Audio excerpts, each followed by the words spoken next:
習近平被形容為一個反覆無常嘅人。喺中美貿易談判過程之中，劉鶴每次談到某一項內容，都要返去請示習近平得唔得？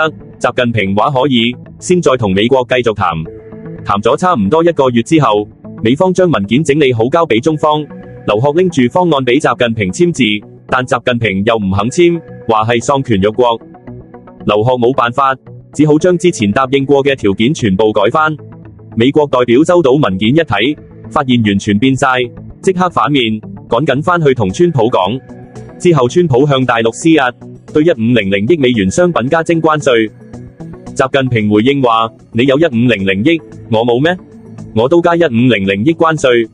川普再加碼，提升到2500億。到呢一步，習近平就被指收手，因為中國實際上冇咁多美國商品可以對等加稅。結果只好再派劉鶴去美國繼續談判。呢段說法認為，習近平行事反覆，而佢嘅性格同川普有相似之處。